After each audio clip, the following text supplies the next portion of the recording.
Hello guys, at meron tayo ditong bagong laruan. Ito, charger ng lithium battery. Lito Kala. Ito yung model niya. LII-500 smart charger. Ang input niya ay 12 volts, 2 amp. Ito, output niya is DC 4.2. Yan. Pag yung 3.7 lithium battery ang charge natin. Pero pag yung mga nickel metal hydride or NiCad 1.2 lang yun di bali yung charging out niya is 1.48 volts. Yan yung mga compatible battery na pwede sa kanya. Yan, Lito Kala. So itong Lito Kala ay meron siyang 4 na slot. Slot 1 hanggang slot 4. Slot 1, slot 4. So turo ko sa inyo kung paano gamitin to at paano yung tamang pag-charge ng battery. So simulan na natin. So meron tayo dito ng adapter na 12 volts. 12 volts, DC 12 volts. Meron siya ditong plug-in. Yan, DC 12 volts. Pwede rin naman siyang ito may out siya na pang charge ng cellphone. Out. Pwede charge ng basta merong kung anong ginagamitan ng 5 volts. Ito out niya to, out 5 volts, out. So pag wala siyang nakasaksak na battery, ang nakalagay sa kanya ay null. So subukan natin maglagay ng battery. Charge ng battery. Ayan, automatic siya mag-sense. Ayan. So pag nilagay nga pala natin yung battery, magbi-blink to. Ibig sabihin, may mga setting kasi to dito sa charge. Papakita ako sa inyo. Tanggalin ko ulit yung battery. Isasaksak ko.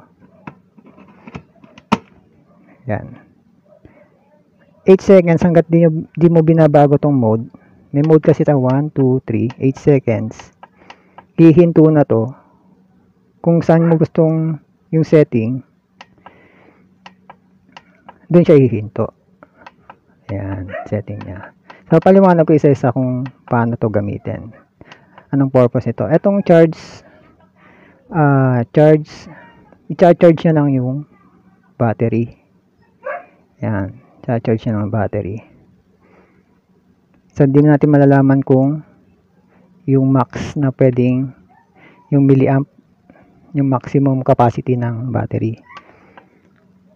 Yung second naman, ito pag nag-stay na siya dyan, nag-stay na hindi na siya nag-blink, i-press nyo lang to na itong mode ng 1 seconds, babalik siya sa blinking setting. Yan. Ito namang fast test na to, i-charge nyo yung battery ng mabilisan. Tapos pag huminto na siya sa fast test, papakita niya dito kung ilan yung capacity. Pero hindi natin ma-sure na yan talagang total capacity na kasi yung battery natin minsan may karga. So hindi natin makikita yung total capacity ng battery. So dito tayo sa pangatlong setting. Itong normal test, ito yon yung talagang magandang gamitin. Normal test, ibig sabihin, pag may sinaksak tayong battery yan, i-discharge nyo muna yung battery. Tapos pag na-discharge nyo na yung battery, i-charge niya. Yun, malalaman natin yung exact capacity ng battery nating kinakargahan. So ano naman yung setting dito sa bandang kanan? Itong nakikita natin dito na yan, yung current. Yung current na charge and discharge niya. So sa charge setting, 300 milliamp ang kina-charge niya sa battery. Ayan, yung setting 500 milliamp, 700 milliamp, tsaka 1 amp. Dito sa charge yun. Dito rin yun sa fast test charge. Ganun din siya. Pero dito sa normal test, yung discharge niya, so dito sa 300 mA tsaka 500 mA, ang discharge niya sa battery ay 250 mA. Pero dito sa isang setting, sa 700 tsaka sa 1 amp, ang dinidischarge niya ay 500 milliampere sa discharge. Yan. Dito tayo sa normal test. So, yan guys. At yung napapansin nyo naman dito sa itong ayan, yung 44 mR. Yan yung internal resistance ng battery. Yan, ang importante rin yan. Dahil sa ating battery. Yung mas mababa, mas maganda. Mas mababang internal resistance ng battery, mas maganda. So ngayon, nasa normal test tayo na 4.19. So try natin dyan sa 4.19 normal test. Tapos itong isang battery, lagay natin sa dito sa slot number 4. Ayan, automatic siya magse-sense yan. Pag may battery kung anong slot. Yung indicator din kung anong slot siya, merong battery yan. 4. Yan. Charge. Current test. So yun yung set dito. Ayan. Press in 1 seconds. Fast test. Ayan. Charge. Charge natin. Tingnan natin kung magbabago to. Lagay din na siyang current na 1 ampere. So, dapat yung adapter nyo, yun nga sinabi ko kanina, yung adapter, nasa,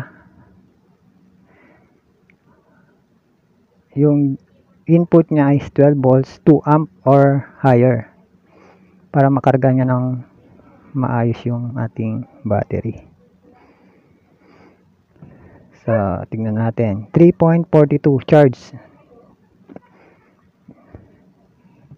Tingnan na natin kung tataas yan. Dapat ang maging max niya out is yan, 4.2 or high. Mas mataas. Yan, 3.42. Yan, 43 na. Ibig sabihin nag-charge niya ating battery. Dito tayo sa slot 1. Slot 1, discharge kasi ito eh. Di-discharge niya muna eh. Yan, di-discharge yung battery. Ibig sabihin dapat mababawasan yan.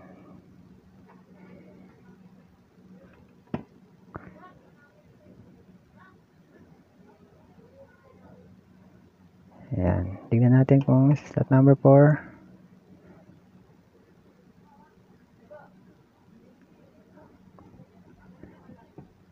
Ayun lang guys, at maraming salamat mong muli sa inyong walang sawang panonood sa aking channel. So kung may katanungan, comment lang po sa comment section at pilitin po natin sagutin yung mga katanungan. Maraming salamat po.